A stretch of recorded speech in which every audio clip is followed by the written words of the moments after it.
Hey guys, welcome to the channel. As you see in the thumbnail, what if Luffy eat Rubber King and Harem with Alvida and Vivi Part 1. Before I start, please do support for more awesome content, and subscribe my channel and like this video. Go support and follow the Lonely Wanderer for writing that awesome fanfic, and also make sure to comment on this story. Link in the description. Morning just off the shore of the Sabati Archipelago. It's finally time. Happy to see everyone, Luffy? Artemis asks, grinning as she adjusts her beret and watches the mangroves come into view. Sure am, as nice as it has been to see you and cows a couple of times, and using the mirrors, it'll be good to see everyone face to face. Though I do have a question. Why is my backpack so much bigger than yours? Luffy asks. We've seen you eat, Luffy. This is the equivalent of 3 meals for someone with your appetite, which is about 18 for a normal person. Hancock answers with a deadpan stare, which gets a nod and chuckle from the rubber boy. There you all are, a dry, tired voice purrs. The group looks down to see a woman with milky white skin and pitch black eyes smiling up at them. An invitation from your brother, lover, or father. The Demon Eye compound is in Grove 21. And yes, both Hancock and Sandersonia are invited. That card will grant both of you access through the wardstones on the gates, Helio explains, passing them their cards. Hear that, sis? I get to come along. Sonia squeals and hugs her smaller sister. I heard her. We'll head straight over and unpack.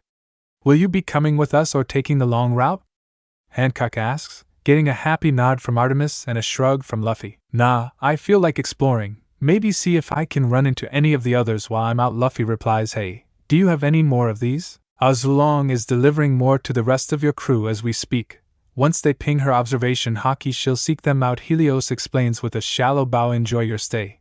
And welcome back, Straw Hat Luffy. Sabaody Shacky's ripoff bar. Can you believe it's been 2 years already? Seems like it was just yesterday those straw hats all packed into my bar. I wonder how they've changed.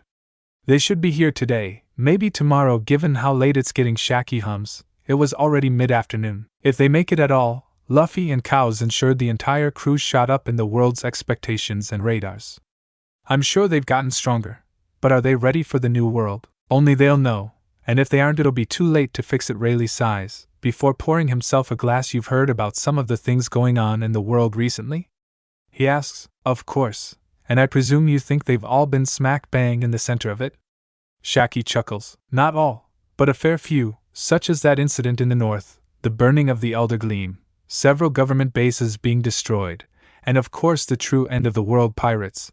Those kids have been busy. He lists off, just as the door to the bar opens. Huh, didn't expect you to be the first. He smirks. Really, the others must have gotten lost. Zoro shrugs. Or, they all got invited to this other place. Speaking of, where's Grove 21? Auction house. Hayden hums as he pushes open the door, noticing all that was missing was a few altars and a totem.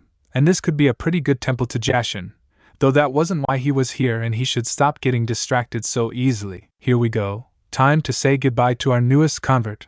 Let her return to the pirate life, the cultist mutters to himself before releasing the snake from his coat, which began to coil and loop around the center of the stage, energy building within before activating the reverse summon jutsu with a large plume of smoke. And we're back, came the voice of Valentina adjusting her sleeveless Jonin flak jacket. It's been a fun ride, but I'm afraid I must return to my crew, the blonde says aloud as the other three exist the smoke alongside her. As long as you keep in touch more often than last time, it should be fine. Orochimaru purrs. You forgot something though. Call it a gift from Minato, he winks, tossing a Hittite at the Kilo girl, who catches it, and her eyes widen. This is the Straw Hat Roger, she gasps. Why? It seemed appropriate, and shows the link between the ninja you are and the pirate you have become. It's a partial joke, but the forehead protector is done to the same quality as your other one, so it's not like it's just a gag gift, the snake Zoan explains, smiles softening as Val giddily secures it to her forehead, pushing her bangs out of her eyes. Special delivery, 1 Tanuki for Akatsuki, was bellowed as the door was kicked in by an excitable blonde. I've said it 1,000 times, I'm a reindeer. You're so mean, Val. All of you changed for the worse over the 2 years. Chopper cries as the bomber carries him by his backpack. Can I just toss him at you?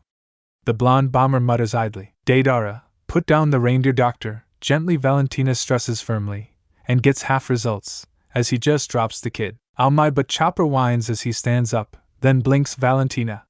Finally things make sense. Here I thought everyone had just let themselves go, but things are looking up. He cheers and tackle hugs her. I'm happy to see you too, Chopper, though what's this about letting ourselves go? Val asks curiously. I found Zoro, Sanji, and Robin, but she got kidnapped, so we went looking for Luffy, found who I thought was you, then Luffy, Frankie, Nami, and Sniper King all huddled together. They wouldn't go save Robin, can you believe that? Then he picked me up and carried me here. Who the hell is he? Chopper cries. Yamanaka Deidara, a work colleague. Master of the explosive release, and someone who decided to pretend to be me for a few hours, the Kilo girl explains. Oh, so boss finally got you a ring of your own. Is it Kakuzu's? Hayden's not had a partner since he was alive? Deidara asks curiously, getting a chuckle from the younger blonde before flipping him the bird with her right hand, then closing her fist to show the blood-red stone on her ring finger. Interesting. Don't think anyone's gotten to break that one in just yet. He winks now. You guys have fun with your little reunion. I gotta go pretend to be Miss Kilo for the fakers for a little longer. Hope something fun happens before I have to just start blowing shit up. Bakakakaka. He cackles before leaving the building once more. How worried should we be about that? Chopper asks nervously. Minimally, he's only going to blow up bad people, like the recruitment center that all this crap is stemming from. Now, how about you clue me in on what I missed from you and I can give you the lowdown on the new healing techniques I learned, the blonde assures him, then completely unrepentantly dangles medical knowledge over his head as a distraction. Bubbles! Bubbles! Bubbles! Shut up already, Victor sighs to himself as the ship docks, as while he'll miss a lot of things after spending 2 years with the old gang. Candace wasn't one of them. Though Giselle was, and given she just latched onto him like a cute antenna-haired limpet, she thought the same. You know, I was told to never come to this island. Too many slavers, Loloto muses, the lamprey mermaid watching the island with curiosity. While true, from what I've heard that's dropped significantly since I was last here 2 years ago. Slavers and slave auctions are a lot harder to find and deal with, Victor responds. Really? Where'd you hear that, your girlfriend? Bambietta teases, though all of the crew were wondering the same. Do you know slavery as a whole is abhorrent in the eyes of Jashin? I didn't, until Val told me, as well as what she and a few fellow worshippers decided to do while they were in the area. It was apparently quite messy, which is also not surprising given sacrifices are a common aspect of Jashin worship. Boar hat. So, you hear they moved Navy headquarters after the war and the appointment of a new fleet admiral? Ben asks as he pours the pretty ginger in front of him a drink. Really? That's news to me, she admits but smiles, her eyes curious. Yeah, swapped locations with a base called G1 on the other side of the red line, meaning HQ is now at the start of the new world for some god-unknown reason. Though being in paradise didn't stop it getting smashed to pieces, so maybe it's all the same. Really, the gray-haired barkeep shrugs. New guys got some balls to basically set up base in the Yonko territory and shout, come at me bro Kyukyuki. He laughs. Downside of it seems there are a lot more criminals around due to a lesser marine prescience. Though it's been a while since we were last here, so it might have just been a good year back then. The woman shakes her head. No, it's probably at least partially due to the move. There seems to be a lot more thugs and brutes running around than there were 2 years ago when I was last here, she agrees. Hey, did you catch this? Yeah, it's a shocker, alright. Seems the Straw Hats are back. Really took me by surprise, that one. Sigh, I never said they died or nothing, but 2 years with no news, it's a big deal, especially in the Grand Line. Either way, it looks like they're recruiting new members. Makes sense they'd do it here. Anyone who gets to these islands survived the first half of the Grand Line, and it's a never-ending conveyor belt of potential recruits. Plus his crew's pretty small by the standards of most pirate crews. Makes sense he'd want to get more before taking on the new world. I'd ignore what those men are saying, Miss Ben whispers, seeing the woman was eavesdropping on the men behind her while trying to look as casual as possible, but there was no fooling a man with centuries of experience at deception and thievery. They're basically talking shit based on everything I've heard about the Straw Hats. 2 years is a long time, especially out here. Maybe they changed, the woman muses, continuing to sip her drink. Yeah, but they have the air of a crew like the Demon Eye. Handpick those who have the right kind of mindset, not someone who picks up every dumbass who can hold a sword, else they'd have already done so, Ben argues. Crash. They'd better not have broken the door, or security's gonna beat their asses. It's her last day too, so maybe she'll do it anyway, Ben thinks as a group of scruffy-looking people enter the bar. Hey, hi. Hey, Gramps, how about some drinks and some food? The leader, a rotund man with a pistol in his pants and a ratty straw hat on his head, bellows, give me everything you got. Whatever, Ben mutters, wishing Meliodas wasn't out shopping, as the blonde would be a much better choice for feeding this heads. I'll be right there. It's them. It has to be. He's got a straw hat on. It must be him. ING morons, the redhead thinks, rolling her eyes as the straw hats get situated and begin their recruitment drive. Not going well for some people. Bang. Can't you weaklings read? Unless you've got at least 70 mil, I don't want to even look at ya. I've seen kids with higher bounties than you punks come back when you're actually worth something. Luffy sneers, having just shot the man in front of him. What's our current count, Frankie? About 100, 3 whole crews, and 10 solos. Most have decent bounties, Frankie answers. And the cream of the crop are the brothers Caribou and Caribou, 210 and 190 mil berries each. Luffy laughs, then turns his eyes to the redhead at the bar. Hey there, missy. I see you there drinking alone. Come here. I'll show you a good time. He grins, but the smile drops when he gets no response. Hey sister. I'm talking to you. You gonna answer him? If you decide to fight him, at least go outside first. Cleaning the blood out of the wood is always a pain in the ass, Ben asks and mutters, getting a scoff from the woman as well as a half smile. No thanks, I'll pass, she says with a shrug. I'm here waiting for some friends and this place came highly recommended. Your friends are probably weaklings who'd pissed themselves in Captain Luffy's prescience. Come on over and we'll give you a night to remember. Sogeking offers with a laugh. Yeah, no, I'll say this once, so pay attention. Take your offer and shove it up your ass. I don't share a table with small fry, the woman huffs, before returning to her drink. What? You understand me, Buffy, or whatever your name is? You don't know me. Luffy scowls, slamming his hand into the table. I'll make sure you remember this face forever, bitch. I'm Straw Hat Luffy. Great, now you pissed him off. I'll call security, Harlequin mutters tiredly as he shuffles away, just as the door opens and the man pulls his gun, only for the one woman in the four-man group to take it from him and saunter over. Relax, Captain. I'll handle this, she coos, then puts an arm around the woman's shoulders, and the muzzle of the gun under her chin. I'll make this real simple, doll. You can either drink with Captain Luffy, or you die. I'm more than happy to go with either scenario. I have a bounty myself after all. I'm the Straw Hat's navigator. Nami finally introduces herself with a wide grin. Wasn't the Straw Hat navigator actually good looking? The redhead asks, unconcerned by the gun in her face. Seems someone's picked up a little extra snark while they've been away. Both women turn to see a man with a long nose had just entered the bar, before pulling back his slingshot, about to fire on the older woman. Clang. There's no need to fight inside the boar hat.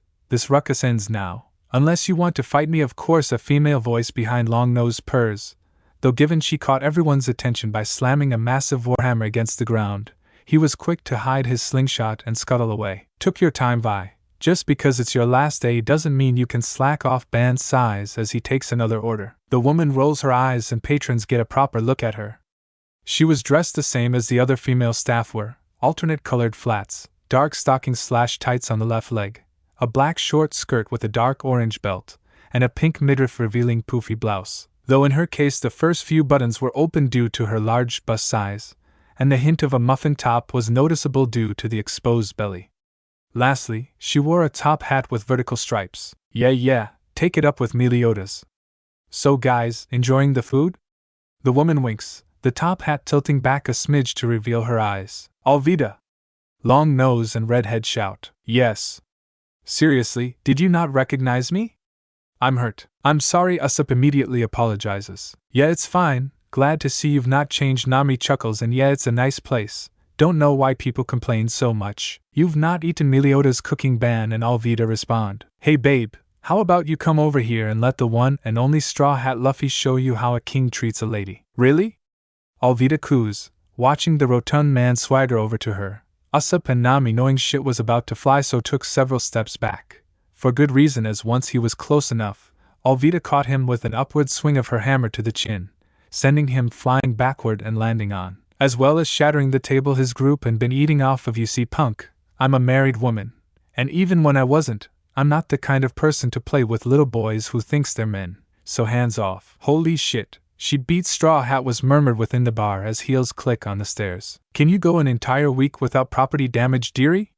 Merlin asks tiredly. Also, mail came for you, and your two friends, she adds, setting 3 envelopes down in front of Nami, who passes them around before opening them. It's an invitation to some kind of base or compound, Usopp hums. Merlin clicks her tongue. Makes sense. One of your crew was apprenticing with the demon, I right? They have a base in Grove 21, I believe, so that's probably where they're telling you to go. Thanks. I'll be seeing you. My drink was on their tab. Nami winks and gulps down her glass. Grove 21, anyone? I can't believe you actually got tickets to the Soul King's last performance of his world tour. Severa squeals, Morgan and Wart chuckling while Century fidgets nervously. This is it, the chance we've been waiting for, he mutters as the skeleton steps out onto the stage, though his smile turns to a frown not long after Brooke begins Bone to the Wild. Damn it. What, your old man not as good live as on the tone? Oh crap. Shell winces as she senses it. Morgan sighs, then chuckles seeing his cousin and demolition expert's identical reaction. Seems the Marines finally realized Brooke was a pirate. Guess this really will be his last performance, at least for the moment. Maybe he'll play a night wherever the Straw Hats dock. The warlord smirks, before settling the two so they would enjoy the show while it was still going. Hopefully they'll at least wait until he's finished his songs. The people paid good money for these seats. Noir hums, bobbing her head to the beat as Brooke strums his guitar. Knowing the Marines, it's unlikely, but they can surprise you. Century nods. Thank you, my adoring fans. Brooke cries as he finishes his song. Now, as a special send-off, I had one last song preppa. This is the Navy. Put your hands where we can see them. Oh, for sake.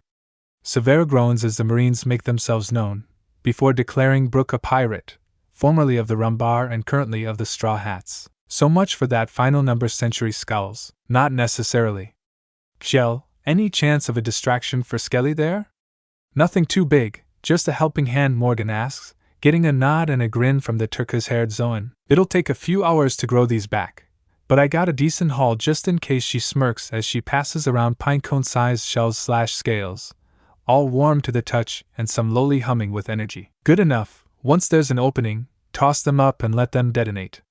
Should give the Navy something else to fire at, Morgan orders, while they watch the confrontation. Drop the guitar and come quietly, the Marines order. Despite being a skeleton, Brooke sighs deeply. My band, lovely chorus, this is my final number. Will you be so kind as to help me end this performance in style? He asks also, Mr. Longarms, pray we never meet again. You know what my crew's second will do if he sees you after this betrayal. Brooke adds, before strumming his guitar, I freely admit to being a straw hat, and while I possess some swordsmanship, my main job is to be the musician, to lift the spirits and bring joy to my crew much as I have all of you these past 2 years. I'm aware some people have been spreading rumors that Straw Hat is dead, but I know that's a lie. He's alive and well, the whole crew are, and I will soon be reunited with them, and we'll finally continue the voyage that was interrupted the last time we were here. I wrote this song to commemorate that bond, that promise, and here of all places seems fitting to finally unveil and play it for you. Enjoy the last scheduled performance of the Soul King. Music is power. Music is always on your side. I call this one New World. Oh yeah. Take it home now. Some people may call my friend a weirdo, and it may be true that he started from zero, but even though he doesn't walk the straight and narrow, he's got a heart of gold just like a hero. Oh yeah. Come on, baby. Men like him can't help themselves from dreaming. He gazes towards tomorrow, eyes are gleaming. But every day your dream fights against reality, it seems. A struggle to be free. If I were alone, I might surrender. Weight's too heavy for me. But when I hear him say yeah, even I can believe. Today is the day. We'll bury all our sorrow. Time to raise the sails, they'll tell our tales. Through every tomorrow. Today is the day. We're aiming towards a new dawn. All our doubts are gone. Let's move along, 'cause it's time to sail away. For the new world. For the new world. For the new world, where our dreams will all come true. Oh. So long. Now, kaboom. Okay, so maybe Betelgeuse shells were overkill as far as distractions. But they worked in getting everyone's attention off Brooke, long enough for him to sneak away and catch a ride from one of the flying fish riders. Was it worth the trip to see him, Century? Forrest asked as the group decided to slip away in the chaos, preferably without the Marines knowing they were there. Actually, yes it was. I look forward to seeing where he plays next. Century answers with a laugh. Well, probably shouldn't have waited until the day before to put my parts back in order. My balance is going to be shit for a couple days, but I'm back. Sanji declares as he steps off the boat. It's been a real treat and I learned a lot. So while I don't plan to go back there anytime soon, I do still wish all of you the best. Especially Iva, he says with a wink, then rubs his chin, finding a small goatee despite how he'd spent the last 2 years. But he guessed it was making up for lost time. Zap. What was that? The cook mutters before what looked like a playing card flutters across his eyeline. Catching it out of the air, he gasps, this is an invitation and instructions? Guess I know where I'm staying this evening, he chuckles to himself before waving to the Okamas and heading into town. Sure, they wouldn't be leaving until tomorrow, but it pays to stock up on supplies after all. So, happy to be back, Robin? Kaya asks as the ship pulls into dock. At the location, where I was ripped away from my lover, daughter, and the rest of my family? No, but I'm happy to finally reunite, Robin answers, causing the blonde to fret and bluster. Medusa giggling from her position on her mommy's back. Relax, nothing to worry about. Besides, I know you're just as eager to reunite with a certain long-nosed sniper, are you not? She winks, watching the syrup girl literally melt into a puddle. Zo, this is Sabaody. It's a nice place even from this far away, though I've never actually been there myself before now. Pip chuckles as he adjusts Sarah's umbrella, Vivi smiling softly as the islands came into view. I was stationed here for 6 months back when I was a human. Turns out, you're not supposed to strike up a conversation with the Dark King while at the fair. Who knew? The blonde Draculina shrugs, getting eye rolls and laughs from the group. How did that happen exactly? Vivi asks curiously. Plus, he's one of the most famous pirates after the uncle and Roger himself. How did you not recognize him? I never said that. I was off duty and we were both on the Ferris wheel. Besides day drinking, it's not like he was doing anything noteworthy, so I just let him be. Sarah admits with a shrug. When not fighting Marines, he's actually just a sweet old man, which was a big shocker. Oh, you sweet summer child, Alucard cackles. You're supposed to arrest him for the fact he continues to breathe air, as all pirates must be put to the stake. Alucard, stop teasing the poor girl. It's clear she's not a fanatic like Sakazuki. Integra purrs, drawing all eyes to the fledgling vampire. Snow white hair and lightly tanned skin. A headshot would have you believe there was no difference between when Vivi first met the Helsing crew and last week. But then you look down. The previously slim and maybe even lithe/patine North Blue native now sported a voluptuous O-cup bust and a rear best described as 2 ripe watermelons, all framed by her usual well-tailored suits, and to top it off, her piercing blue eyes now sparkled with flecks of red and gold. And of course, due to it being Alucard in particular who turned her, large crow-like wings erupting from her shoulder blades. It's still hard to believe Alucard is Lunarian, though I suppose given how old he is, the rumors about their extinction isn't exactly wrong. Still, Pip sighs. Any chance I'll get wings, Master? Sarah asks hopefully. Given that aspect was sealed when I turned you, no, not naturally. I could tinker with a variant of the ritual I used to seal mine in the first place, but outside of my intervention, you're just a normal full-blood vampire. Sorry, Alucard admits. That's fine, just wanted to know my options. I'll get back to you when we get home. Sarah shrugs. We need to find that bitch, show her nobody gets away with standing against me. I'm gonna her up, then shoot her between the eyes. Luffy scowls as his crew scours the island for Alvida, Nami, and Usopp. Boss, you're not going to find them tonight. Best to just start again in the morning, so Geking suggests, just as the heavy-set man is brushed aside by a smaller man with a large rucksack on his back. Oh, sorry about that, the young man says politely, but briskly before continuing his journey at a casual pace. See ya. Get back here! Luffy bellows, causing the hooded man to stop and look back in confusion. Great, I'm supposed to be incognito, else I'd just give this guy a well-deserved kick to the face. Maybe he'll go away if I don't say anything, Luffy thinks with a mental grimace, knowing he's never been that lucky with goons and thugs.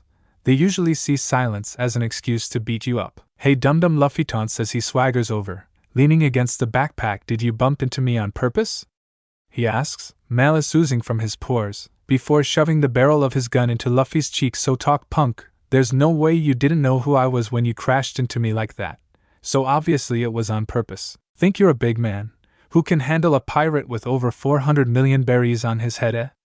Well, you're fresh out of luck there, because I have a reputation to uphold. So get on your knees, and beg me not to kill you, he orders, his crew laughing as he does. Luffy stares, before shrugging. Look, I'm sorry for hitting you with my bag. Now if you don't mind, I have places to be, people to see, and a long-awaited reunion to attend, he says, before once more, this time intentionally shoving past the big dumbass in his way. He is wrong with this kid? Was the collective thoughts of those watching, including Luffy's crewmates, given he seems to not care one bit about pissing off Straw Hat Luffy of all people. Wrong move, punk, Luffy sneers as he once more gets in front, but this time fires his gun. Bang! Observation to dodge, followed by a low pulse of Conquerors to disable, and neither the gun nor the thugs were a threat to him anymore. I should probably head to that compound place now.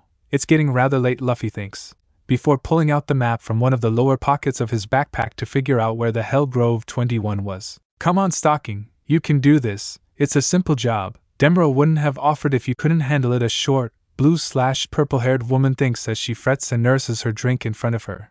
Today was just getting worse as it went on, especially with the Straw Hat recruitments going on, which she really should be at right now. Her thoughts were interrupted by the woman sitting down across from her, large green eyes seeming to peer into the young woman's soul, though despite the shock Stocking noticed the cane sword as well as the shakes in the newcomer's left hand. You look like you need the company, dearie, especially if you're already drinking this early in the afternoon, the woman purrs, flashing pointed teeth which has Stocking suppress a shiver. So, who am I drinking with, sweetie? Seeing her moment, Stocking clears her throat. Are you sure you want to stay there? You are sitting with the legendary pirate Serpent's cows after all, she states confidently without sounding too boastful, twirling the kopesh in her right hand elegantly. 420 million isn't something to sneeze at, even this far into the Grand Line. Well, given you've seduced Empress and Devils, it's a good thing you're not my type, the woman chuckles to Stocking's surprise. Also, I can see something's off with you, especially given the Hibi no Oni no Mi's a legendary weapon, and therefore very recognizable. Just give me a moment. Catching Stocking's hand in her own, the younger girl feels heat just before Gloam paddling was chanted, and with a flurry the edges of her blade warmed and the outer edges were reformed into the waves/circular saw pattern she'd seen in all the databooks. Thank you? Wait a minute. Stocking freezes as the plays back what was said in her head. This woman knew the weapon was fake, and probably knew she was too, but she still played along, and even tried to improve her disguise. But why? And equally important, who are you? Saria. Edward D. Saria. You amuse me, kiddo, and they say mimicry is the most sincere form of flattery. She winks and drains her glass. You might just make it big in this game, if you manage to survive the week. Have fun. Saria laughs as she stands, grip tightening on the snake head of her cane, before the entire thing bubbles and melts before reforming into a familiar blade which is quickly slipped into her cloak. Stocking stares into space as the woman leaves, returning to her senses when the door slams and she notices the small stack of berry on the table beside her own drink.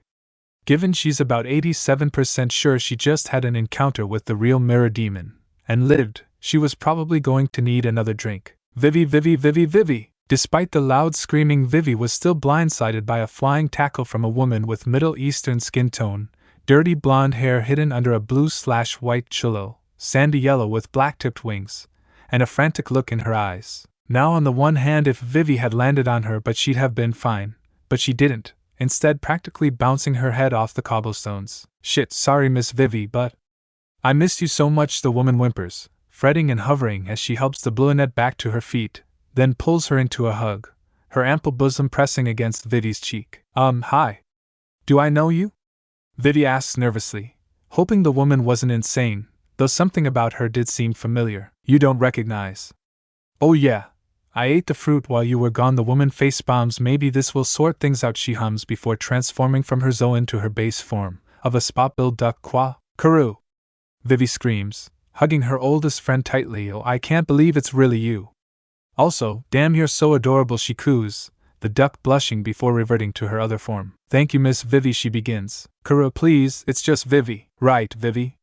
As you can see, I found myself a devil fruit, the Hito no Mi, model Shandorian actually, though I managed to keep the color in my wings as the white really wouldn't have suited me. Karu shrugs, Vivi agreeing, as the wings did look like her duck wings, just moved to her back and enlarged to fit a human-sized woman. So, what I miss? Besides your hips being wider than a camel's? Vivi chuckles as her cheeks heat up. Yeah, that's new too. How about you walk with me and we catch up on all the stuff that's happened these 2 years?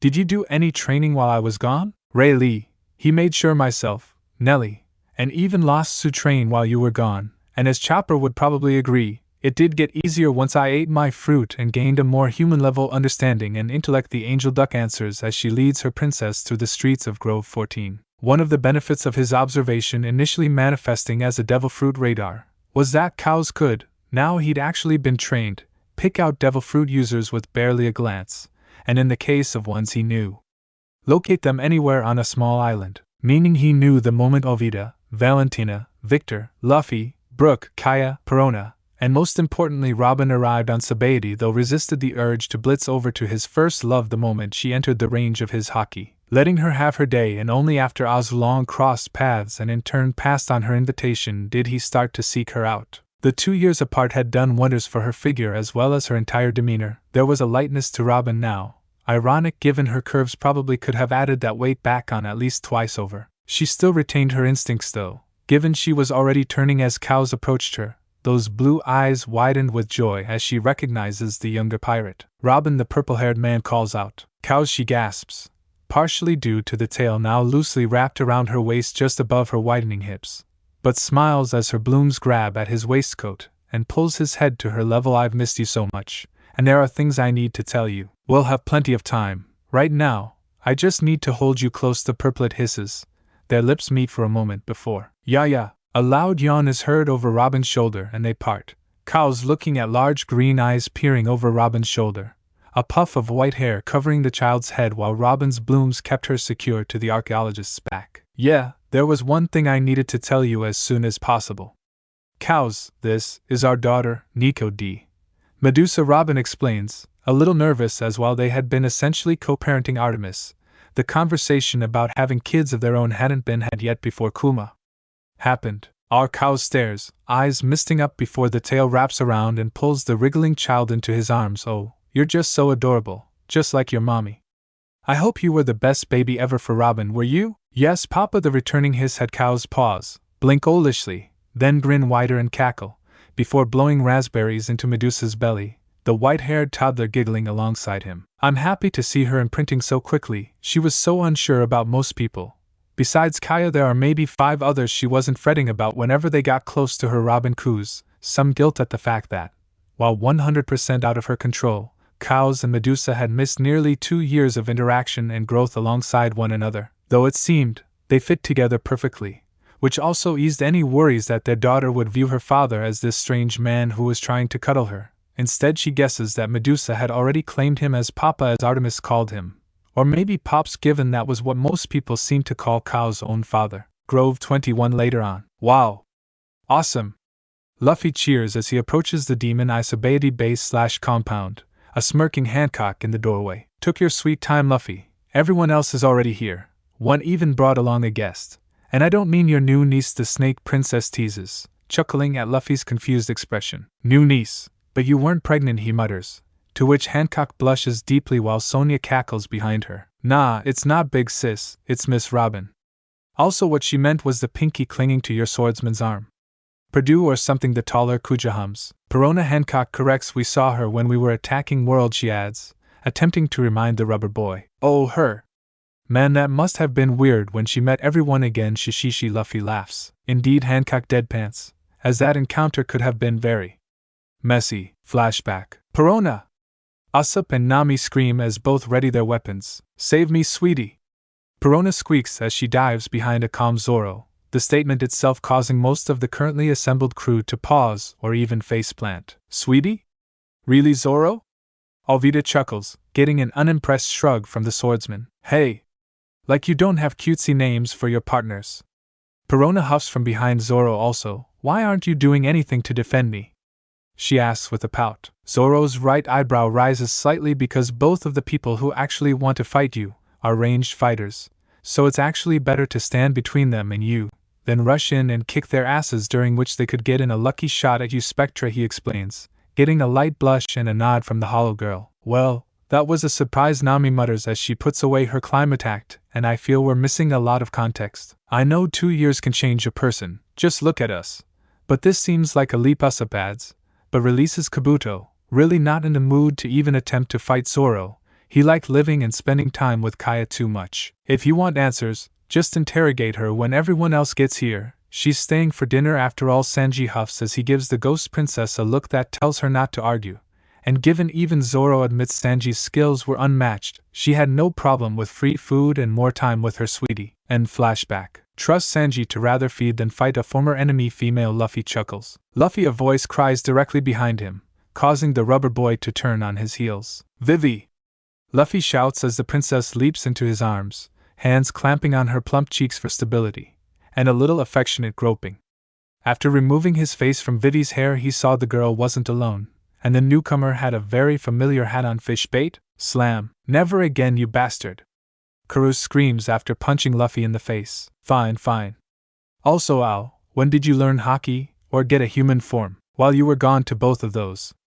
Rayleigh and Shacky were thorough, and honestly, It was at least easier to learn armament after I ate the Hito no Mi, the Duck Angel answers, getting a nod of understanding from Luffy, whether he understood or not. Yeah, Rayleigh can be intense, and I think I heard Shacky was Kuja, so of course she's a badass, so that all tracks. Luffy hums, hugging Vivi tighter. Well, welcome back Kura, Vivi, and in we go. It's too late to sail, so we're staying over thanks to cows and the people he trained with, Luffy explains as he carries Vivi over THR threshold, mostly for fun, while Karu rolls her eye but follows, a part of her surprised to find out a room had been laid out for her already. A little later, Vivi hums as she gets herself ready for the first Sanji-prepared meal in 2 years, a little amused that even though they were married, herself and Alvida got separate/individual rooms to Luffy, mostly just somewhere to keep their things for the night, as both knew they would be making up for lost time and cuddling up to their husband tonight. There was one surprise though. Sitting on her desk, quite literally laid out for her on a silver platter, was a heart flower, the soft pink flesh calling to her after so many years, as the plant back in Alyabarna hadn't borne fruit since Crocodile's artificial drought. She chuckles as she picks up the accurately heart-shaped fruit, presuming Luffy or Alvida got it for her, as they were the ones most likely in her eyes to actually give her food as the welcome back present. Crunch. About 30 seconds after her teeth close around the edge of the fruit, all color drained from Vivi's face, and her gag reflexes kicked in, trying to cough up the fruit piece that she'd managed to swallow to her own self-loathing. As a native to a desert island, Vivi was well aware of the taste of sand, especially due to several childhood brawls that lead to her actually eating it, or at least getting a mouthful of the gritty substance. Zessa sees gurgles somewhere behind Vivi. Her eyes snap open to see the mirror on the wall rippling. At that moment everything clicked, and as she spat out more pulp, anger rose in her core. Knowing the ripples meant the surface was unstable, but also the sign of an inactive gate, Vivi lunged forward, not even noticing her body fall apart as she dove into the mirror, following the mad cackling with single-minded determination. Elsewhere in the compound, most of the crew and guests were making their way to the dining area, eager to either taste or return to the norm of eating Sanji's cooking, as well as curious as to how much his skills had improved while on Kamabaka. The quiet was interrupted as Cows bounced out of the mirror hanging over the doorway with a wide grin. Hey everyone, I miss anything important? Not yet, Sanji's still cooking, Kaya replies, cuddling us up while she waits. Good, so we're not late, the research notes, before taking a step back. Just as a deluge of sand explodes out of the mirror, the semi-solid mass in the center slamming into him and causing both to shatter like glass. If this were anyone but Vivi, she'd have been at the table and noticed the sand reformed similar to what she'd seen Alucard do a couple times while working with Helsing, except with sand instead of ominous shadow matter, forming a human shape, then adding details such as clothing and final color, or lack of color in the case of her prosthetic. Bastard! She pants, then freezes when a flare of rage-augmented conquerors floods the room. Turning her head, she locked eyes with the murderous Boa Hancock, only liberal use of Robin's blooms, the woman in question looking confused but not angry, meaning she probably knew something the Empress didn't. Stopped the Snake Princess from leaping over the table and kicking the Sand Princess head off. The was that? Nami decided to break the silence with an appropriate reaction. When did you gain those powers? That wasn't magnet release. That was devil fruit bullshit at its finest, Val mutters. And why were you attacking Pops? Artemis asks, looking annoyed, while what just happened finally registered with Vivi, just in time for her to be forcefully faceplanted due to a hand on the back of her head slamming her into the floor. Yeah, that's going to need some work, but you gave it a good shot. Cows grins widely as he watches the Bluenet reform. Like my gift, princess? He asks with a grin, the wood spear perfectly threading the hole in his chest. Shame. Not like I can take it back. Zessa sees he laughs as her leg reforms before she gets pulled over to Luffy and Alvida, the two very curious and concerned about the new leg, and if Alvida happens to squeeze Vivi's ass a fair amount, no harm no foul, at least in the Reflect Eater's eyes. That was Crocodile's sand fruit. How did you get it, and why does Vivi have it? Zoro asks while Perona once more keeps him between herself and a straw hat, this time Cows. In reverse order. I gave it to her as a welcome back gift and a power-up. As for the former, we crossed paths, and I killed them. Cows answers before elaborating. Flashback. Well, Bluebeard is dead. That was actually easier than I expected. Cows hums as he speaks into the den mushy connected to the ship. He wasn't much of an actual threat, but the civvies here have been good to us, especially given there are no Marines in this area, which is how a weakling like Blue Jay was able to terrorize an island despite being such a klutz. Helio relays. Besides, We honestly sent you out there because you seemed bored than because this was something on your level, so to speak, and because if you summoned another demon even Cypher was going to kill you, the dragon Zoan Deadpants. Ruin my fun, why don't you, Cows huffs as he lets the snail sleep. Before, as he passes the local bar, 2 familiar fruit signatures clock on his senses, and given the door just opened, he definitely pinged theirs. Mirror Demon Daz grunts, before Crocodile himself steps out from behind him, as expected, a cigar in his mouth, a hint of a smirk. Don't worry yourself, I'll handle this one personally, he states, waving his hook casually to get the man to stand down. I don't suppose you want to not kill each other? Cows asks. No can do, kid, you're not getting in my way again. Bing Whitebeard's sun is just icing, and ensures I'm in the right mindset to make this hurt, Crocodile answers, eyes nearly glowing with malice as he lunges with a hook, causing Cows to backpedal and then uncoil Hebe to block the next strike. Fair enough, who knows what you're doing here? Probably something shady. Plus, I'm not exactly some kind of no-kill type pirate, if such a thing exists. This is going to hopefully hurt you more than me, though. He bites his lip as he smirks, then charges a bubble around his left fist. Black and purple flickers like lighting across the shell, before he slams his fist directly into the former warlord's jaw, shooting him backward and down the street. This might be fun, shame about anyone in the way, he hums. Crocodile collapses into sand as he hits the ground, before erupting in a plume and shooting himself back at the lanky bastard, eager to wrap his hand around his throat and dry him out like a raisin. But Cows dodges. Not just that, but he practically melts, and weaves out of the way of the hand, hook, and sandy blades, noticing Mr. Supa wasn't joining in. Just before a dragon roar drew both of their attention, Bonds getting smacked across the island by a Valhazak tail, meaning Helios was clearly in a bad mood. Desert Spada, Crocodile shouts as he slashes forward, forming a sand blade which smashed against the reflect armored man as he rushes at the Sandman, who smirked as he believed his time was arriving, only to buckle as a whip-like tail cracks and, as the black coating would lead you to believe, made direct impact with his banana-gator. You little shit! I'm gonna ensure your own father can't recognize you by the time I'm done with you.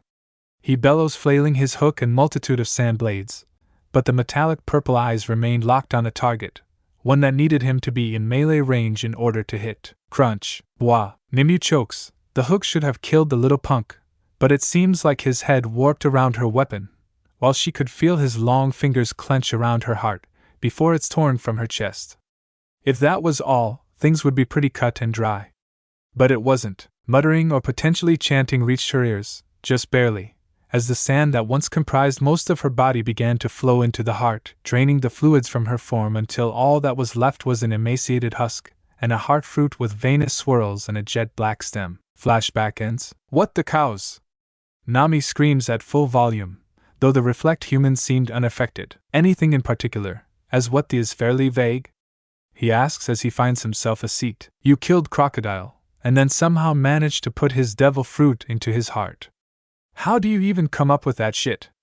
Usopp groans, face planting the table. The latter, it was due to some of the older and more obscure rituals in Grima's books. The enchantment causes the elemental energy to flow and collect into a vessel, in this case Croc's heart, and bypass most of the reincarnation process to forge a new devil fruit right there and then. It only works with Logias, at least according to the tome itself, but it was my first attempt with the spell. As for the former, self-defense, he wasn't going to stop trying to kill me, so I decided to deal with him and take him out. A task made easier due to being an awakened special paramecia now, Cows explains with a casual grin as he sits down, just before Sanji comes in with everyone's food, and the tension eases. For a little while, as the Straw Hats were never known for being peaceful. You did what? Robin yells, this time the one who needed to be restrained as she tries to melt Usopp's brain with her mind. You gave my daughter a gun. She growls, trying to free herself from Cows's reflect blooms, while Artemis hides her face in the table, her thoughts being a very simple mom. You're embarrassing me. I designed and then had Frankie build her a paintball rifle, with adjustable chambers so she could hold several colors and therefore effects without having to completely empty and reload the thing. Usopp tries to defend himself, shivering under the maternal fury leaking from Robin like a faucet. Her face unpinches, as she turns her eyes to the cyborg. Is this true? Of course it is. Little lady may be strong, she's yours and Special K's kid, but she was lacking in ranged combat, so me and Usopp decided to give her an option, while also retaining her theme or art, therefore paintballs. Frankie explains. I could show you, If you want Mom, Artemis offers, her hopeful stare ensuring Robin would at least give her one shot. Great. Hey Frankie, how you feeling? I'm feeling Sue. Pap, I'm a disgrace to Tom. I'm not a human, I'm a refrigerator, the brunette cries as he kneels and weeps. Okay, that was stronger than I expected. Artemis hums, I suppose I've not really used my color magic since I trained with Miss Starja. She mutters, oh well, time to have another test. Usup, I'd suggest you don't. Perona of all people argue, no offense. But given your paint did a remarkable imitation of my hollows, it probably wouldn't do anything to Mr. Negative over there, she says with a pout. That's fair. Luckily Usup made it multi-layered. Click, pap, shihahahaha, I can't ha ha ha ha ha brihahaha brihahaha. Usup cackles, flailing erratically, until with another click, he gets a white pellet to the forehead. Oh, damn, that was intense. Blue, yellow, and white, all tested successful. Artemis grins, then turns to Robin. What do you think? Robin sighs, then pulls her eldest child into a hug. Whatever keeps you safe will make me happy, sweetie, she coos, Medusa nodding from their father's lap. I'm sorry I snapped like that. I clearly overreacted. No problem, Mom. We all do that. Fused CC. Artemis giggles as she leans further into the embrace. She missed this so much. Evening, Lemon warning. Lemon has been removed. If you want to know what happened, you can read the fanfiction. Lemon's over. The next morning. You know, we should probably all split up and head for Sunny. Otherwise, we might get noticed by either the Marines of all these other pirates, Luffy suggests, surprising most of the crew. Fair point. Everyone's on edge with the fakes running around, as well as the fact they're actively recruiting pirates for their own crew. Cows nods, then raises an eyebrow when Luffy puts on a fake mustache. Explain. Hancock said it would disguise my face long enough to get to the ship without causing a scene. Luffy grins behind his mustache. Doubtful. But if it works, I can't complain. Vivi shrugs. Alright everyone, let's get to the Sunny and head to Fishman Island. A journey 2 years in the making, baby. Frankie cheers and poses. We should probably do one last supply run just to be sure we've got everything, as it's not like we can stop on the way to Fishman Island or whatnot, Sanji suggests as everyone looks ready to depart. Later on. There he is. Quick, grab him. Luffy stops as he hears yelling, then sees a scruffy blonde man and a chunky green-haired man flank him and grab his arms. These must be some of the fakers Alvida mentioned yesterday. Luffy thinks, hey guys. Why are you lifting me? I can walk just fine. The boss is looking for you, so we're taking you there quick. Smart, Sanji explains. This way, I know a shortcut. Zoro shouts, and the two men speed up. Wow, they really aren't our crew, as they actually listen to not Zoro's directions. 100000 Barry, he's the ship navigator, Luffy notes. So Zoro, Sanji, how you guys been? It's been a rough 2 years based on the look of things, he says, trying to at least strike up a conversation. Shit, he knows them, Sanji whispers. But we don't know him, Zoro argues. It's nice to see you guys actually working together. Did you both get blasted to the same island or something?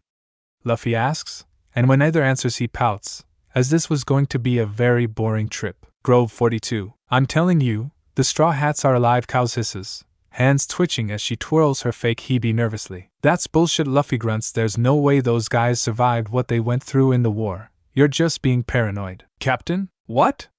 Luffy bellows, I'm in the middle of something. Geez, we found him, boss, the backpack guy from yesterday. Just like you asked, Sanji explains. He's a friend of the crew, if you know what I'm saying. Say hi, buddy, he adds on, lightly nudging the mustachioed teen, who shrugs and waves with a small howdy, before being dragged onto what passes for a stage in this place. Well, ain't this my lucky day? Zoro and Sanji found one of the bastards who disrespected me.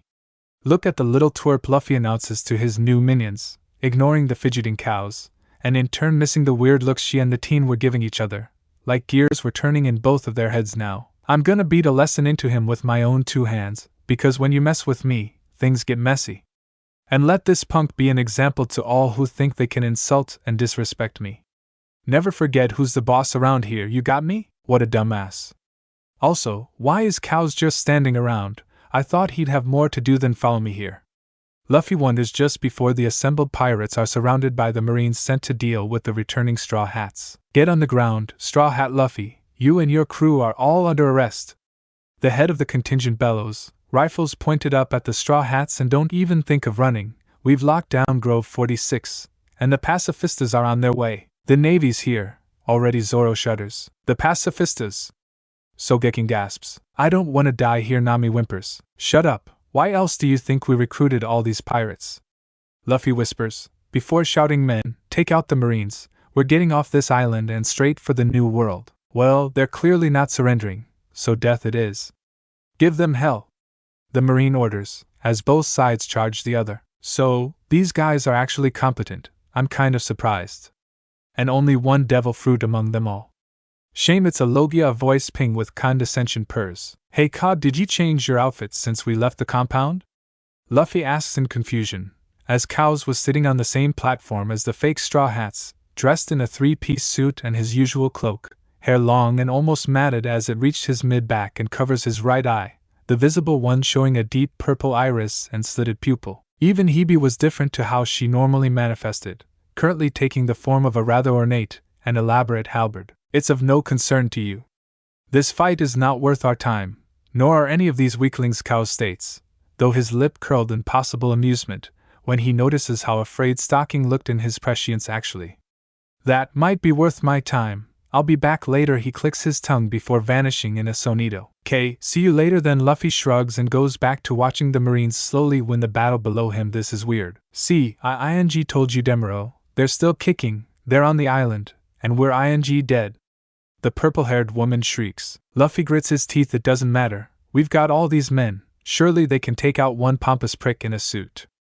We still got this." Kaboom. "The pacifistas have arrived." "Well shit, took them long enough. It's about time we got to deal with Straw Hat," permanently Sentomaru sneers as he enters the clearing, hefting his signature axe, though now sporting a Marine jacket showing he was now a captain rank Marine as well as the head of the Marine Science Division PX-5. "Deploy." "We are pissed off," Cows hisses lowly before making his move. Sentomaru's eyes widen as despite the strength of the pacifista's body, its head was ripped clean off with a spin kick. No, he removed PX-5's head as it rose from its landing. He'd already started the attack before it even hit the ground. He thinks fearfully. "What are you?" he managed to spit out, drawing Cows's attention, as they vanish in a buzz of sonito, then slam their palm into Sentomaru's gut, throwing the stocky axe wilder into the nearest building. "Taking my turn." "You tired of watching, Captain?" he calls up to the rooftop, Hebe spinning on her right arm. "Yeah, kind of boring up here, especially after all those guys ran off." Luffy shrugs. On the other hand, not really in the mood to fight these guys. "I just want to get on with the journey and see the sunny." He sighs. The sooner we deal with the robots, the sooner we can leave, right?" "Essentially, yes." Cows grins. "Give me 10 seconds, Luffy hums as he sets down his backpack gear. 2 The now steaming pink rubber boy leaps into the air and slams the other pacifista into the ground with a jet pistol to the face, leaving a crater which only got larger when the cyborg exploded. "And now, we run? We run. Good luck trying to catch us," Zessa sees. The dual fruit eater cackles as both brothers head for the nearest exit to the grove, closest grove to the Sunny's 42.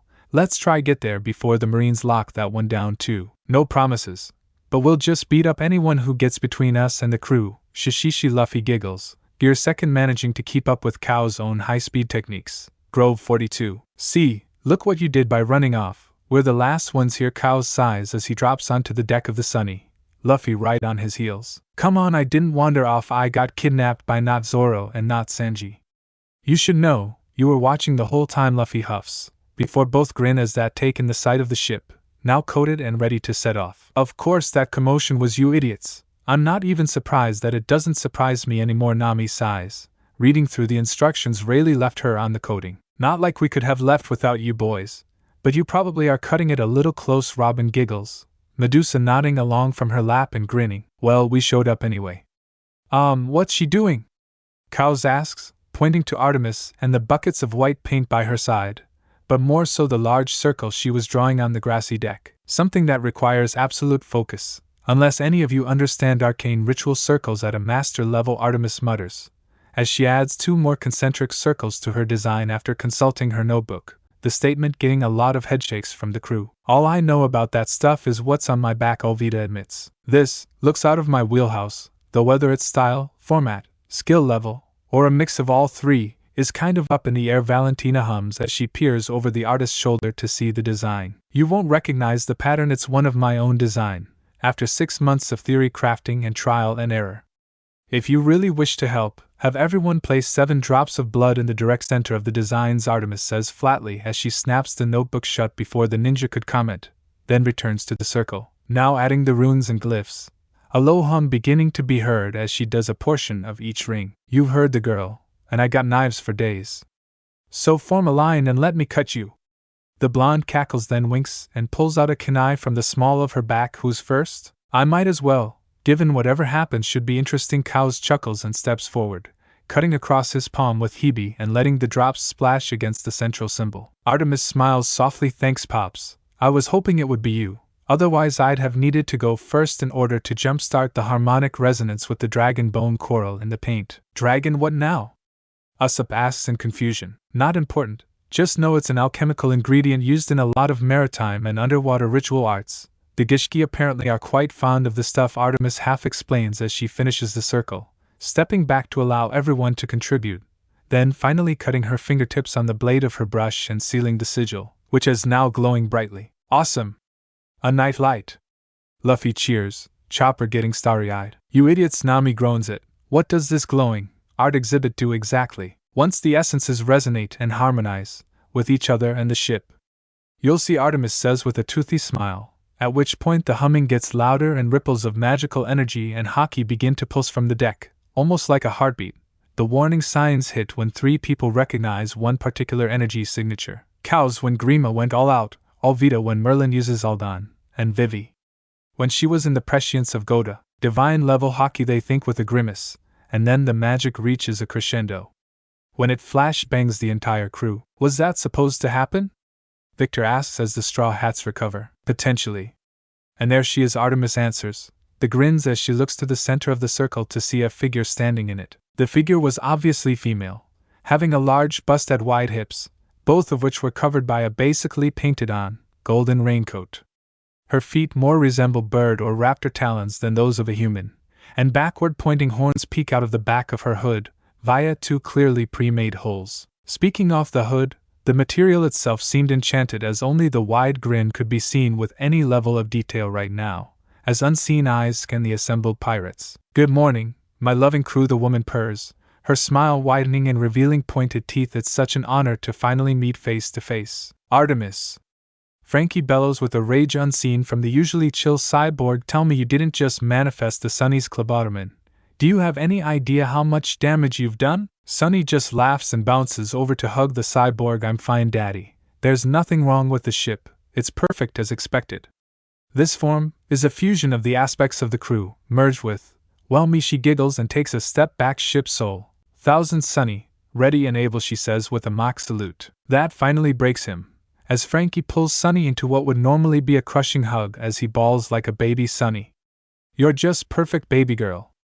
I've always wanted to see a ship so loved the spirit itself appeared to them. I just never thought it would happen. Okay, Artemis just gave the ship a new body, and we're just going to go along with it?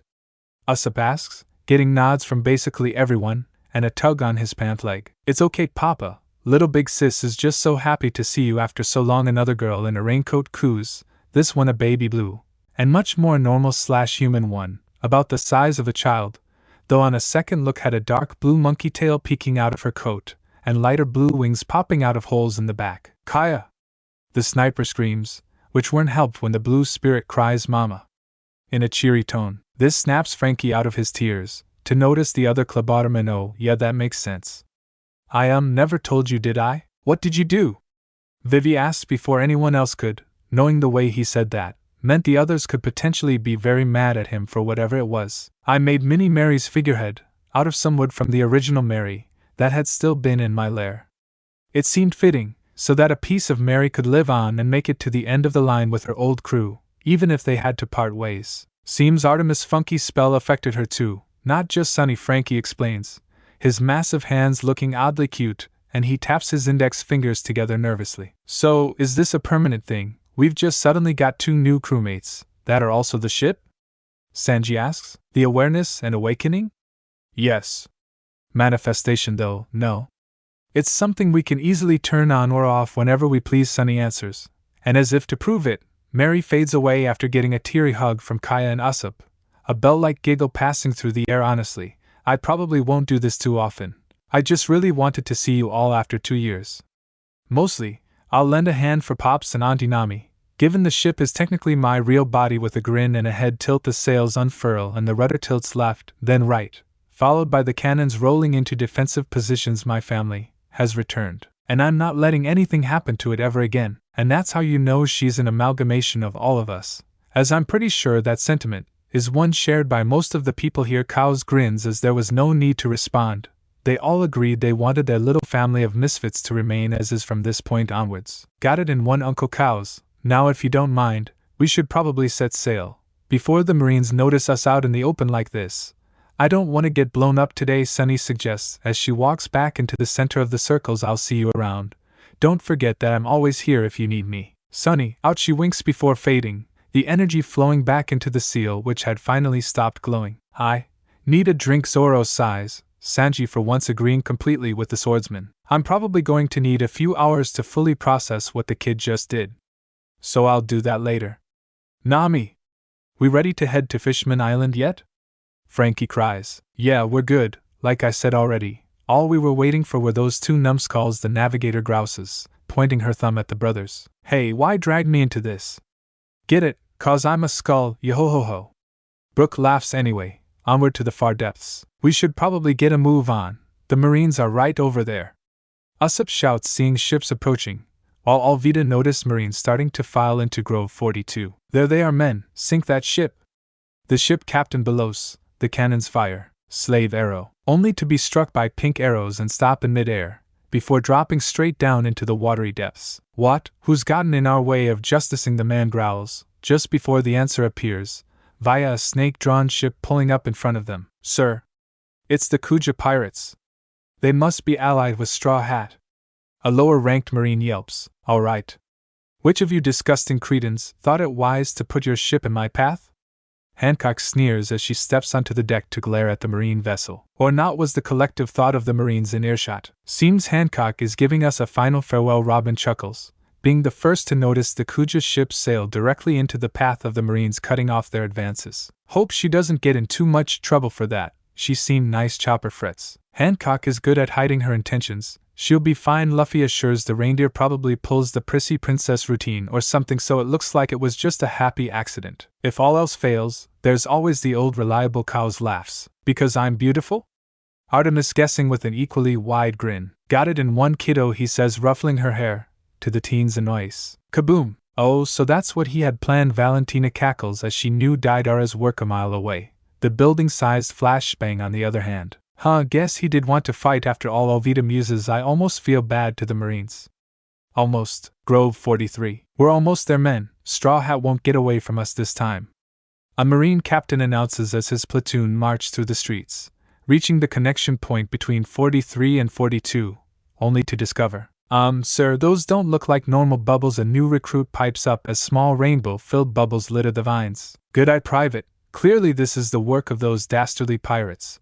We'll just have to sneak around the click. Despite it being a runic array and not an actual pressure trigger, the original creator couldn't resist the auditory addition, right before a veritable flashbang of colors, revealing the artist of Death's newest and potentially most powerful color trap, and as she senses the trap being activated, gives the widest clan grin and whispers, Rainbow of Dreams. When the smoke and flashing lights faded, where there were once Marines, stood several princes and princesses, a handful of pirates, a duck, 3 acrobats, and a librarian. Grove 42 Island. Is now really the time to be playing with party poppers? Use a real weapon, men. A muscular and mustached man taunts as he hefts his golden axe over his head. Like me. Sunshine, he bellows, unleashing waves of hockey-infused flames, sending anyone not burned to a crisp flying, and destroying any buildings in his path. This is boring, but at least Miss Alvida will leave safely. Always a gentleman-esque gainer, Merlin giggles, before using her staff to send a man flying like he was a baseball. She'll keep in touch.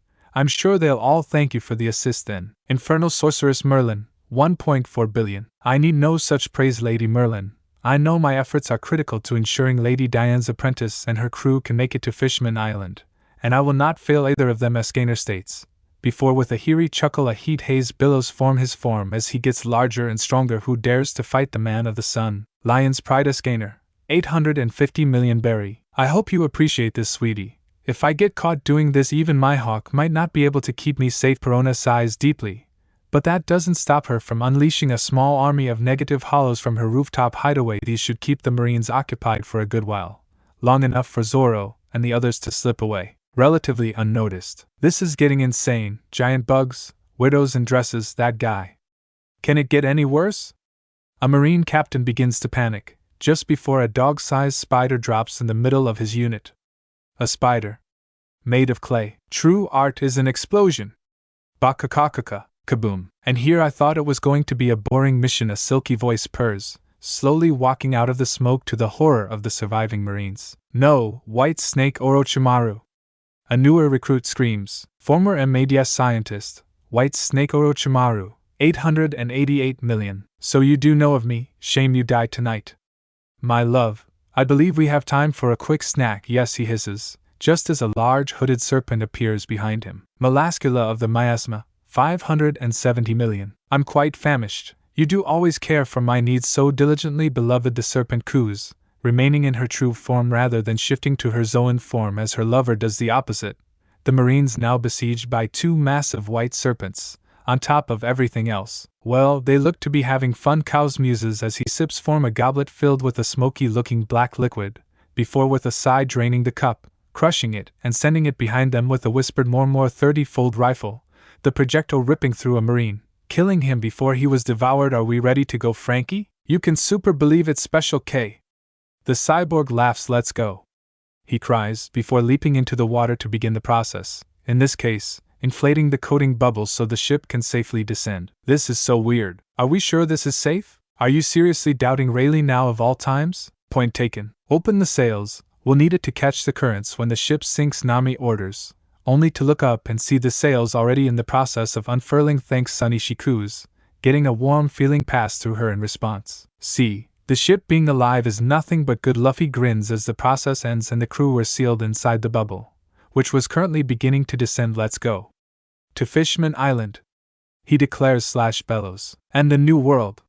The rest of the crew shouts out, joining in as their spirits were at their highest in literal years. The Straw Hats have returned, and they're stronger than any of us could have imagined. Thousand Sunny. The surface is already so far above our head, Robin coos as she looks up at the slowly fading light. Sure is. I've been under a few times before, but looking out a submarine's portholes, and seeing it like this, there's no comparison, Frankie adds, grinning to himself. Plus it's more than any of us devil fruit users could ever hope to on a normal day. Cows chuckles, Medusa Jr. wrapped in his tail as she waves to a few passing fish. Yo-ho-ho, those groves above us really are trees after all. Brooke hums as they pass through the lower levels of the mangrove's root system. Yeah, that's what they tell us when we first arrive.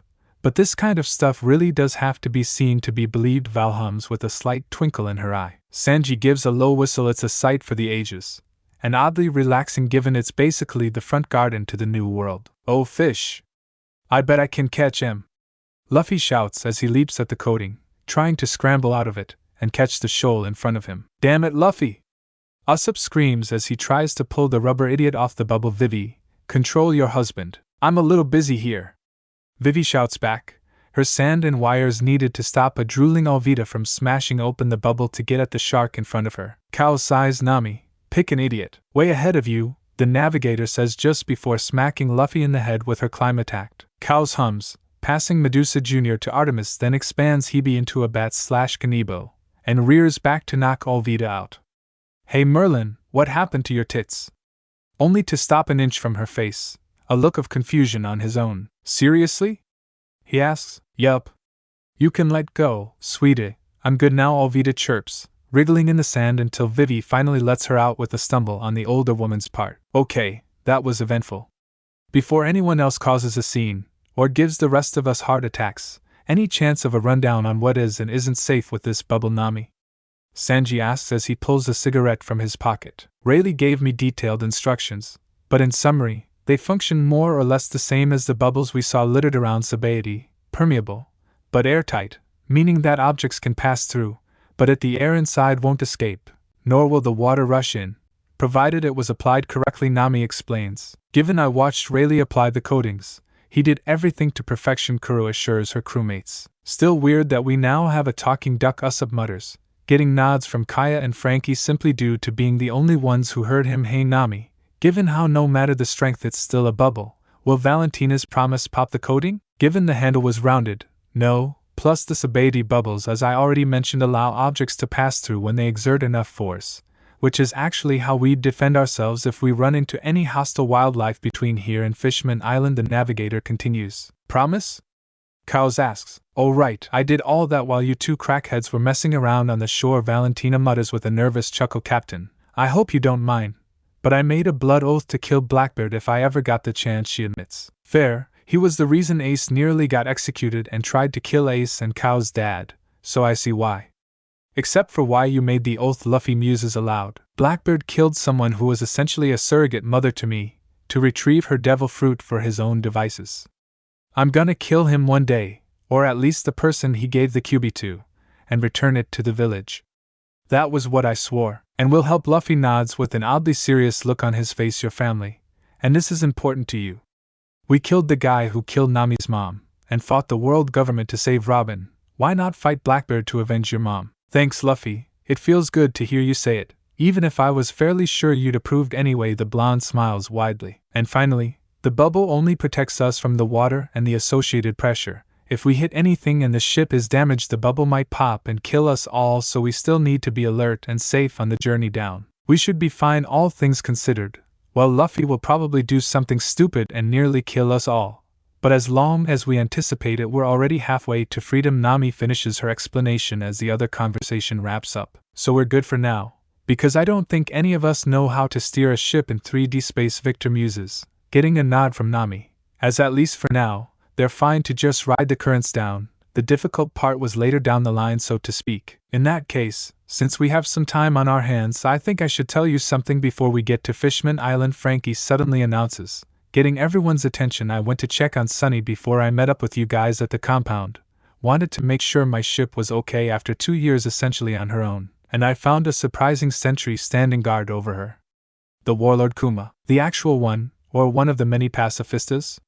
Cows asks curiously. The original one, had the paw pads and everything, Frankie confirms. Turns out he was on our side the entire time, which only makes sense in hindsight, given if he hadn't bubbled us, we'd have been facing down an admiral and all the pacifistas that sumo guy brought along with him to Sabaody that day. Anyway, as I was saying, when I arrived to check on Sunny, I couldn't believe what I was seeing.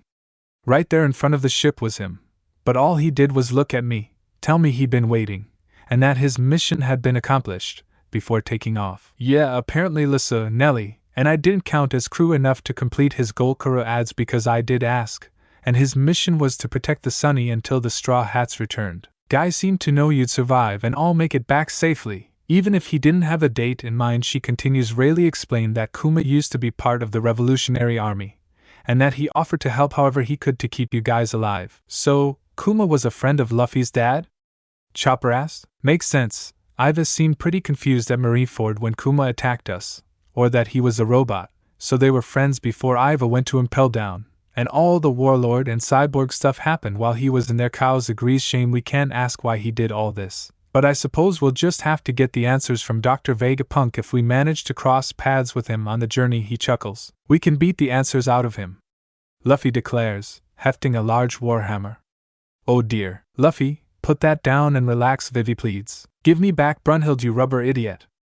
Alvida screams, chasing the now cackling Luffy across the deck of the ship. I'm gonna wring your ing neck. Later. Hey guys, it's getting kind of dark out there. Kaya frets, will we even be able to find our way to Fishman Island in this gloom? Makes sense, we're about 1000 m down, give or take, and continuing to descend. So of course we were going to lose natural light before long, Frankie explains as Sanji goes to make some snacks for everyone, as this was going to be a fairly long trek. It's quiet, not just the sea, but the Sunny itself. It feels so strange like this, Robin notes. Medusa gurgles tiredly as she cuddles her mommy. I think Sunny wants to give us some space, or at least some peace while we descend, so even she's leaving us alone. Artemis guessed, working on a new painting of the crew, this time based on their current outfits and change in body types. Guys, look! Whales! Chopper shouts as a pod drifts past the Sunny. Ah, they're just like Laboon. I really missed the little guy. Brooke sighs sadly. Problem. Or at least potential one. Usopp calls from the rear of the ship. There's a ship-looking thing on our tail. What are the chances it's an enemy? The same as our chances of Luffy picking a fight with them, Vivi deadpans. 100% good to know. Crap, Usopp groans. Bang. Oh, that's just stupid. Why would you ram a ship in this scenario? Your bubble could pop just as easily as the enemy's. Victor groans as Caribou's ship slams into the side of the Sunny. They're not trying to pop the bubble, they're just trying to get close enough to board the Sunny. Nami grimaces, which should be considered worse. Except we've got like 5 monsters on the crew, ready and willing to kick ass to protect the ship and its passengers, Alvida says with a wide grin. Brunhild already off her back and ready to fight. Let's try avoid outright combat when a single mistake could kill us all, at least until we have no other options, okay? Frankie asks with a grimace. Hard port. We're getting away from these freaks. Aye, Frankie. Val shouts as she tilts as hard as the Sunny could in its current circumstances. But Caribou and his ship remain on their flank, mostly due to the vessel being pulled by a massive sea cow. A rather familiar one at that. Oh crap, Nami mutters, before scrambling to the side of the ship. Mama, calm down, big guy. It's me, Nami. She calls out to the feral-looking sea beast, who turns to look down at her. And pauses, a hint of recognition in its eyes as it slows down. Hey Luffy, that thing look familiar to you? Sanji asks as he and the others prepare to be boarded, just in case. Can't say I have. I'd have asked you to cook it for us if we did. The rubber boy responds with a shrug. However, unlike him, Momo recognized and remembered both of them. Let's pay our new friends a visit, shall we? Caribou cackles as he passes through the bubbles. The next time the ships knock, there's no time to waste. Follow my lead, men. We'll kill these fools where they stand, he commands. There was just one problem with that: the ship's getting away, and we left Captain Caribou on the other one. Brother, no. Momo figured out just who Caribou was ing with, and decided it would rather live than face those monsters again, so got the hell out of Dodge at its top speed, leaving the slimy-looking bastard alone on an enemy ship. Time to make this quick. Fire the Gatling guns, men. I want them all riddled with bullets. Send these straw hats to hell where they belong. Caribou commands, unaware he was all alone, at least for the moment, then immediately has a massive breakdown when he realizes he's been left alone and without backup. So, who wants the honors? Zoro asks, though he didn't need to, as Caribou was picked up rather easily by Frankie, despite the man's flailing. No! Please don't throw me overboard. You seem like a reasonable gentleman, and quite good-looking too. Surely a man like yourself understands the value of human life. Plus, the gods are always watching. You will be judged for tea, he babbles before being slammed head first into the deck by the angry cyborg. Would you shut up already? Plus, weren't you just about to kill all of us with Gatling guns a minute ago? Frankie grunts. What? No, of course not. I was just kidding around. Caribou flails and blusters. Not laughing, Sanji scowls. I would have, but only because it would give me an excuse to sacrifice you. Kaya haha. Valentina grins maliciously, a red tinge growing in both eyes. Can we decide something soon, before he pulls out whatever Logia bullshit he has cooking? Cows asks with a sigh, eyes locked onto the enemy captain. Only good thing is that band of idiots won't get very far down here without their captain. What? I'm not the captain. I was a slave. Thank goodness I was able to escape those monsters. Yes, indeed, Caribou bluffs. I don't know. Unless he's the navigator, the crew should be fine without him. Robin interjects. He does know that none of us are buying what he's selling, right? Usopp stage whispers to Victor, who nods. Not a hope in hell, the bomberman agrees. So, what do we do with him? Slam. That is an option. Kaya deadpants as Cows simply knocks Caribou out by grabbing his head in his hand, and his hockey and devil fruit working as close to in tandem as he could get them. Slammed the Logia head first into the deck of the Sunny as hard as he could without damaging the ship itself. Did anyone have a better idea? The researcher asks. Not really. We're basically stuck with the creep until we reach Fishman Island. Sanji agrees. I'll get some rope. At least he'll be secure until we get to the island, Frankie offers, then heads inside. Grab a sweater or something. It's about to get a lot colder out here. Nami shouts, then starts shooing the other crewmates into the Sunny to at least get an extra layer if they're going to hang around out here for the entire trip. Since we're not needed for the moment, maybe now would be the best time to update everyone's medical files. Chopper suggests no need to talk about it out here, but one at a time is all. Here, I was asked to give you this, as it was relevant by Stephanie to present it to you. Sanji sighs as he pulls a file from his suit pocket. Sorry, there's no up-to-date physical. Probably should have done that before heading to Sabaody. But it was only something I realized on the boat ride here. That's fine. Oh, you did get some therapy. That's nice. I was worried you'd be stuck with my meager attempts. Chopper chuckles lowly, before taking the file to his office. I figured. Perv's done very little commenting or leering at the girls, though I wonder if it's that he's avoided commenting, Or his aversion meant he didn't notice Robin's expansion. Zoro chuckles, getting a face full of angry blonde cook. You dumbass! Of course, I noticed. Robin had a ing baby. Her boobs were bound to blow up. Didn't expect them to go up like 5-cup sizes. But some growth was guaranteed. Well, at least Sanji hadn't changed too much. Vivi chuckles, nor Zoro for that matter. Besides the eye, of course. Oh shit! Valentina claps. I forgot something I was meant to give you guys. First, killing 2 birds with 1 stone. An observation-based dojutsu scroll for Usopp. She grins as she passed it to the sniper, who looked confused. Thanks, I think. And how is this a 2-for-1? He asks, the confusion on his face just as clear in his voice. Because she is a. Who says there's no way for someone to learn to activate and use the Byakugan without a mentor who is also a user. So, I decided that if anyone needed a power-up that could increase visual range and accuracy, it would be you. And if you actually manage to get it right, I can rub it in the bastard's smug face.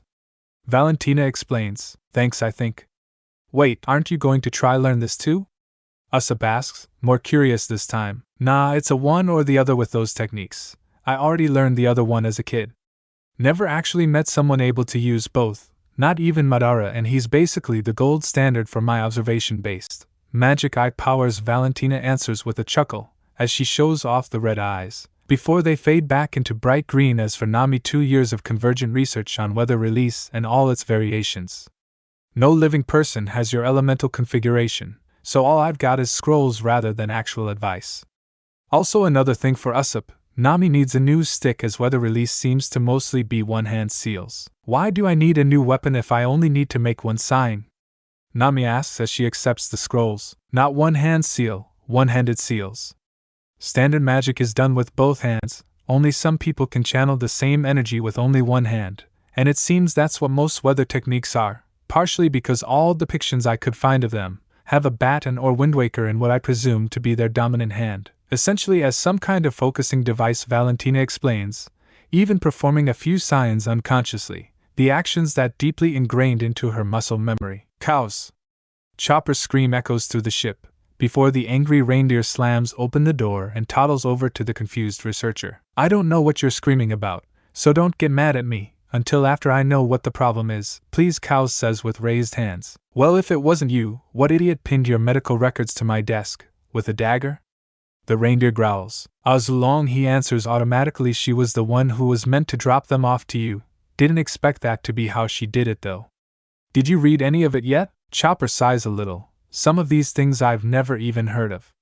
Also, what even is Lao Mang Lone soup? It's more of a tea, at least after straining the dragon scales out of it. Cows mutters, it's a smoky-looking medical potion that deals with psychological damage, such as an eldritch entity living in my brain, or the literal fracturing of my psyche after over a decade of tension from a personality and power-dampening seal finally being unlocked. Plus, one of my devil fruits awakened while we were out training, and it's not playing nice with the other one. So the tea is hopefully a temporary measure until it also awakens, and the two hopefully resonate and stabilize. How bad is it? Nami asks as gently as she could. Imagine 7 Luffys in your head, one of which ate all of Aokiji's stash. One is basically a celestial dragon. If those dumbasses could fight, another is something that even I barely understand, and then you'll understand why girl and sober Kizaru are the least difficult parts of my mind to process and deal with. One of your personalities is named Girl? Vivi asks, unsure if she's amused or offended. No, Saria.